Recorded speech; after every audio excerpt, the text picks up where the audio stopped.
us about your year. I see you have a presentation to make, and then talk about your budget. Yes, sir. Good morning. To my right is Glenn Mizell, and to my left is Tony Newmeyer in the Finance Department of Metro Water Services.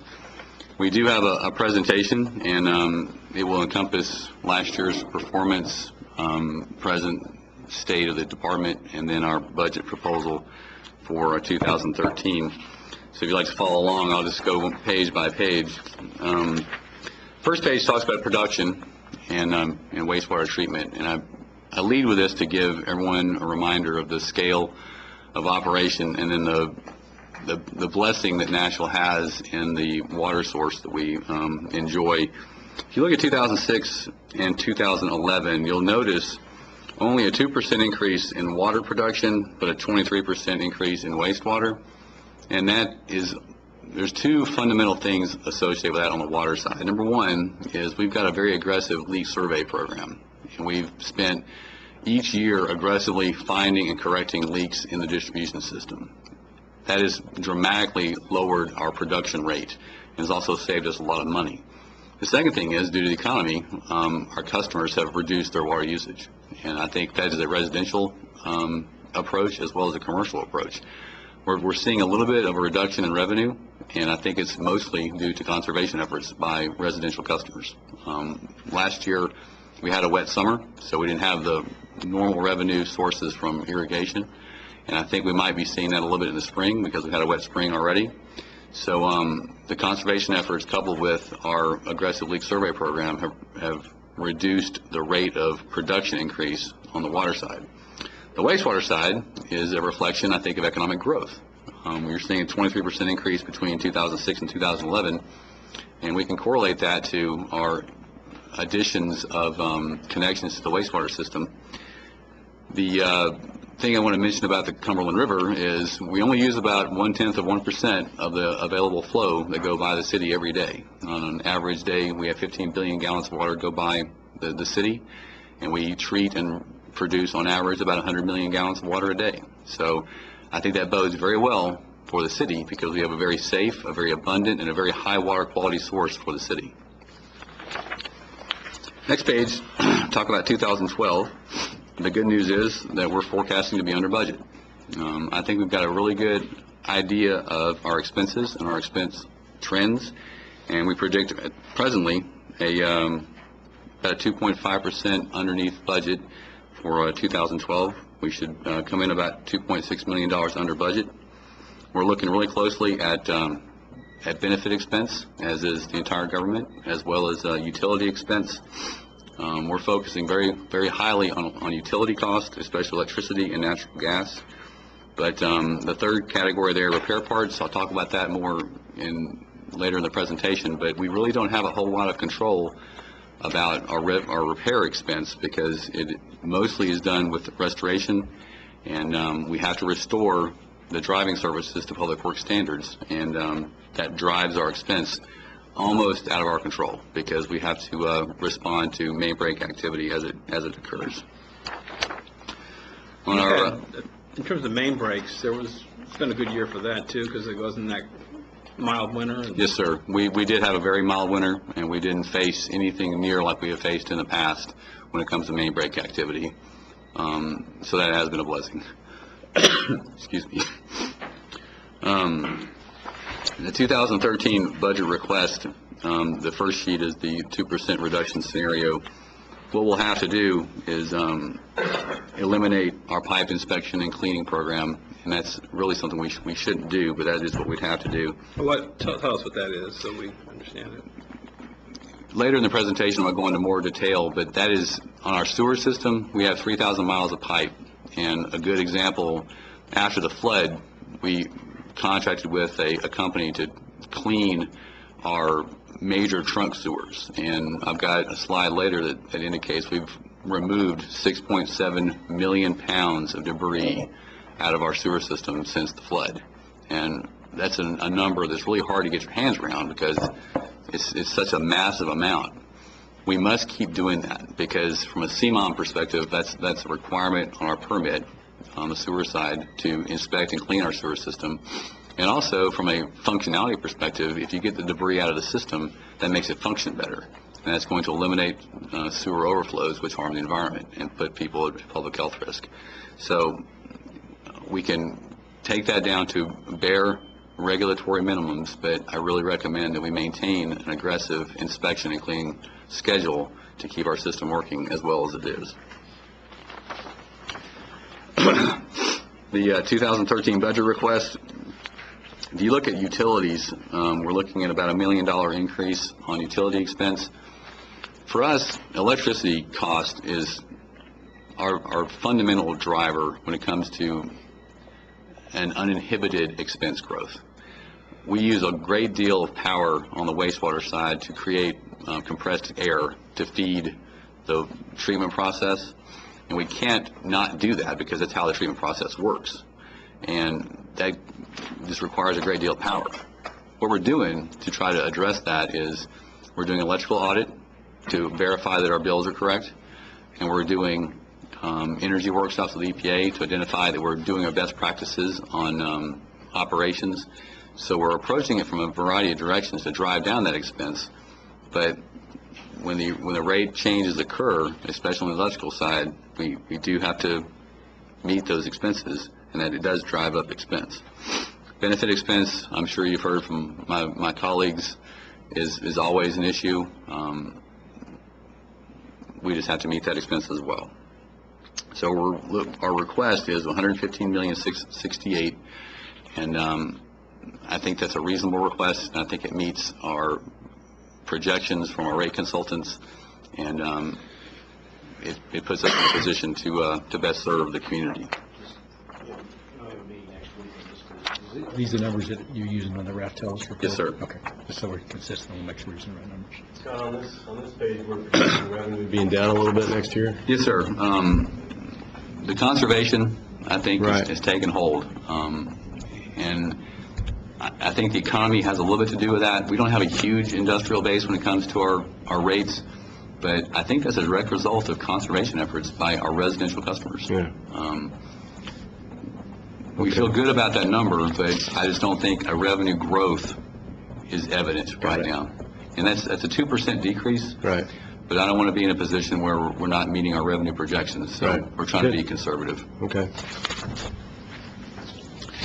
All right, so turning to stormwater, I think the best way to discuss stormwater on a 2012-2013 is status quo.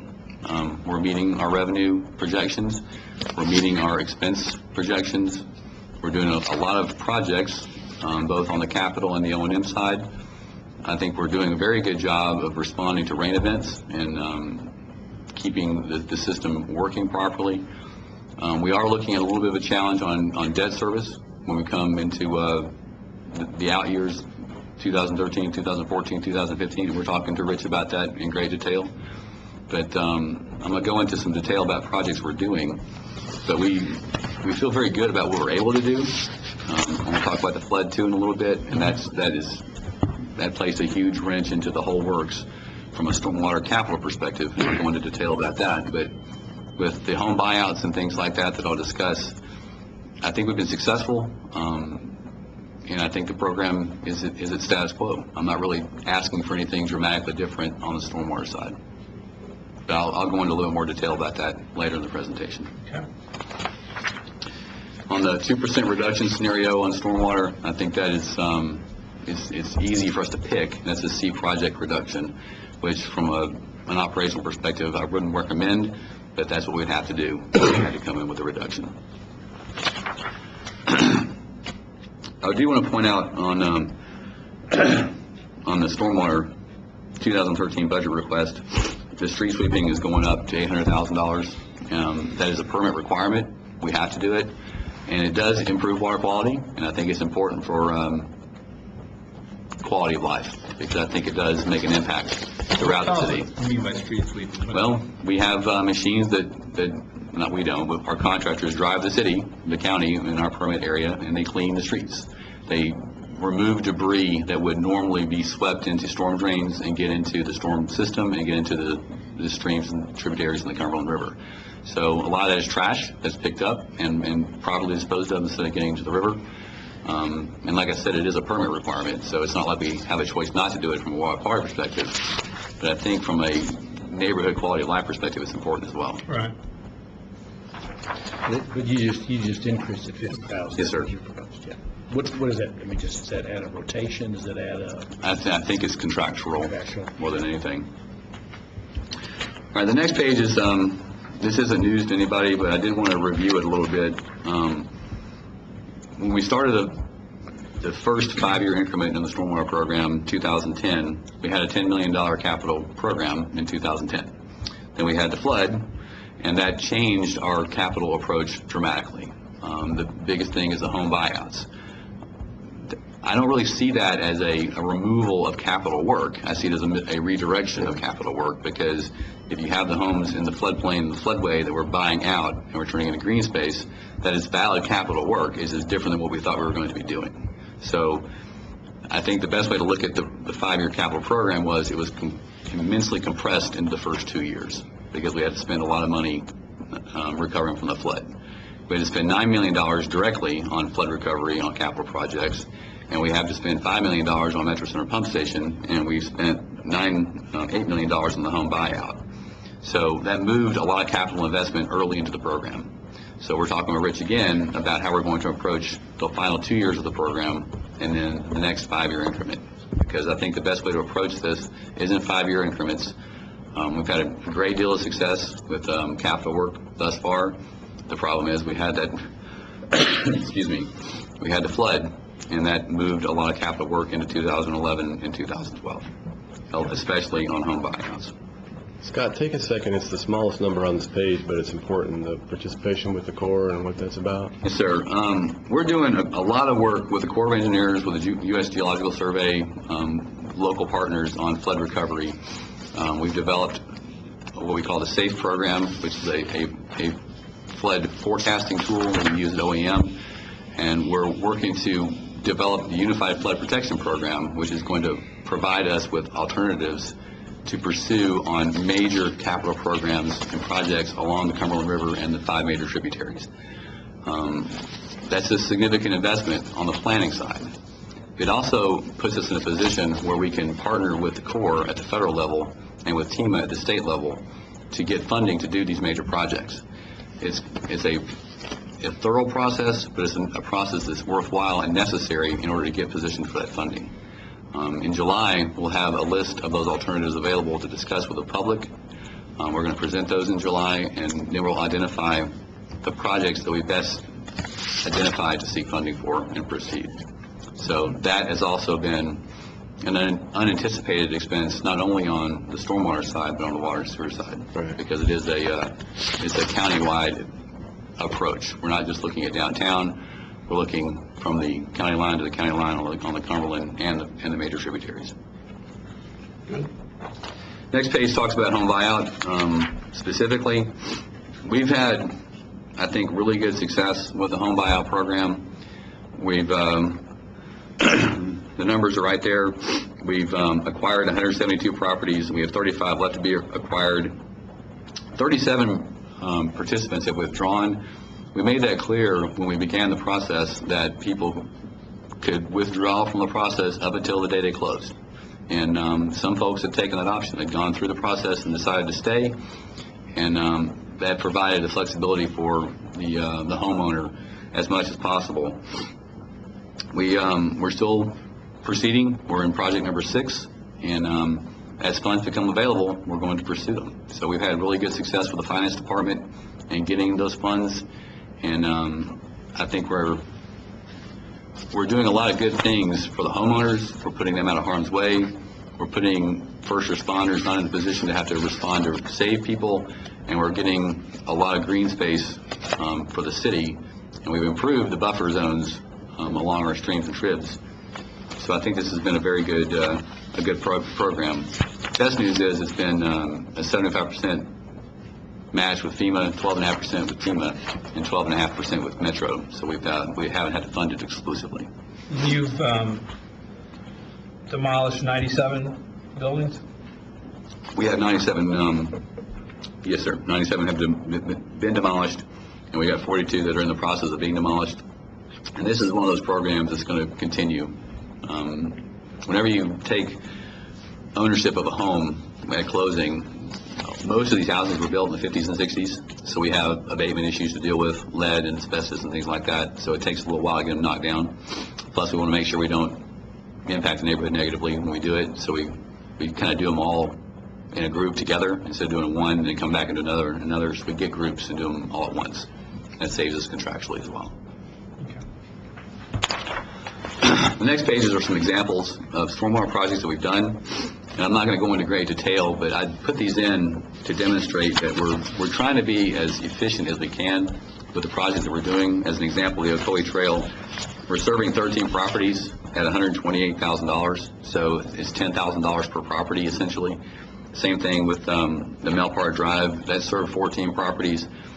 We've got a great deal of demand for stormwater work, so we're trying to be as efficient as we can with each dollar. So we're consolidating projects, we're identifying how we can affect the most properties positively, and we're doing those projects first.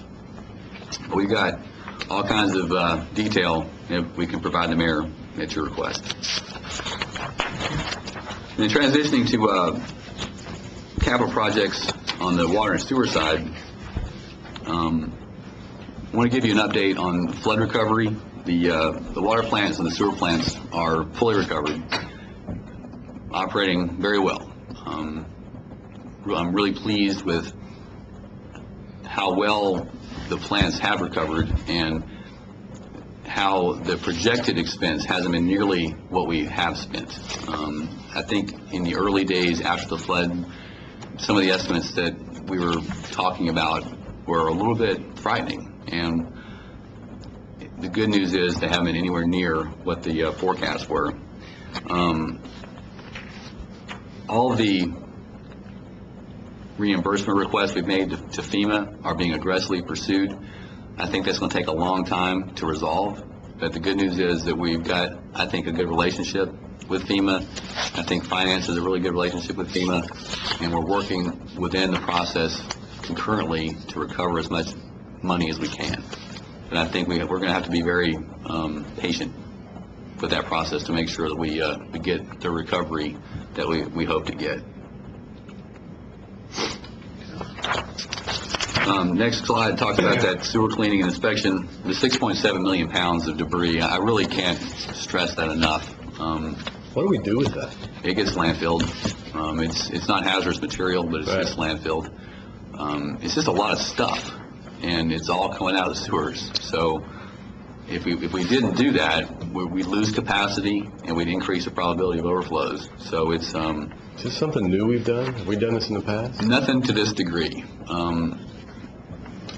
After the flood, we were placed in contact through the finance department with some companies that worked after Hurricane Katrina, All right. and they demonstrated what they had done for New Orleans, and they're doing it for us, and it's been very, very beneficial. It has, I think it's been a bit impactful downtown because of the noise, but we've taken some steps to mitigate that.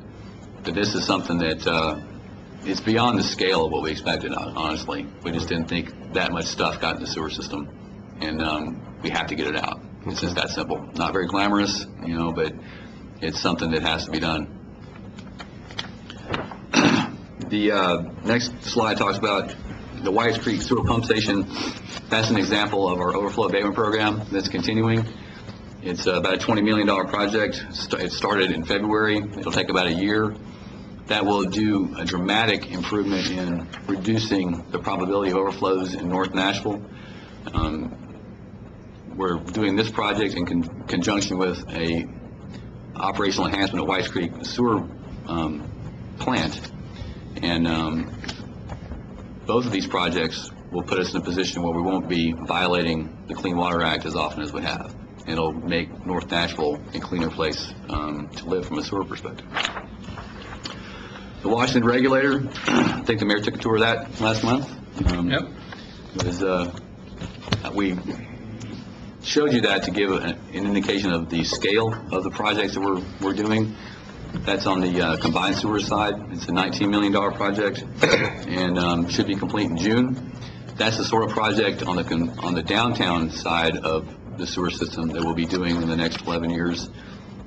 This will reduce the occurrences of overflows into the Cumberland. It will remove most of the debris that would go into the Cumberland.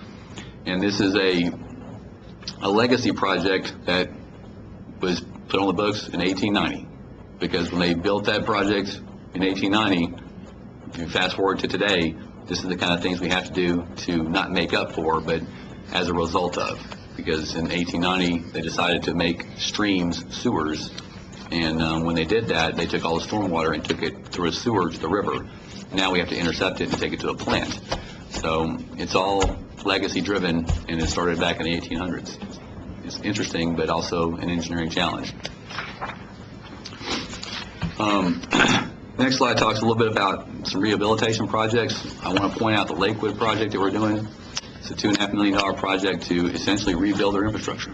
And we found that the infrastructure out there is very old and it is insufficient. So we're going to replace the sewer. We're also going to do a lot of water work, and we're also going to do a lot of stormwater work, because what we're going to do, if we're going to do a scope project of the size of the sewer project, we're going to go ahead and do the water and sewer as well. Instead of doing it 3 times, 3 mobilization charges, and 3 times to disrupt the neighborhood, we'll do it once. But this is a good example of a rebuild of a neighborhood's infrastructure that is best approached from a holistic approach. We'll work with Public Works on paving. We'll work with planning to make sure that their input is due. But it's going to be a neighborhood-wide project, and we're going to be meeting with that neighborhood probably in early June to discuss how that's going to proceed. One more project I want to talk about, actually 2 more. The Harrington Plant, the mayor remembers, I'm sure, was flooded. This electrical building project was on the books before the flood, and we interrupted planning to make sure that we mitigated it properly as a result of the flood. So I put in there the elevation is at 431 when it was at 426. That's 2 feet above the 500-year flood event. So I say that to reinforce that we're using the effects of the flood to influence how we design projects into the future. So when we build the new hothouse, it's called the hothouse, electrical distribution system, it would not have been affected by the flood. So hopefully we won't face it again, but I say that to demonstrate that we're taking the flood into account when we do our design. And then the Almost 60, this is a major transmission project that we're doing at Alejandro to demonstrate that we're bringing the system to capacity as much as we can. It's going to eliminate a great deal of risk, because we've got 236s that are at grade, so we're going to replace those, and that's a $7.4 million project. So that kind of concludes my my presentation. I talked about the capital projects to demonstrate that we're doing a lot of infrastructure work within the city, and I think that's important because the economic driver that water is, I think, is important. And it is the level of infrastructure investment, I think, represents that. Right. No, I fully agree with you that one of the great blessings Nashville has that we're not, our growth and prosperity will not be curtailed by lack of access to water. We're blessed by our location and what we have, and we have a responsibility in terms of stewardship of what we got, and we've got lots of stormwater projects that have been built up over decades that need to be handled. We've got flood prevention work to do. You've got an interesting job. Yes, sir. It's never boring. Good. Well, Rich, you have anything? Yes, sir. That was very thorough. I appreciate the way you did that. Greg? Nothing. Good. Well, thanks.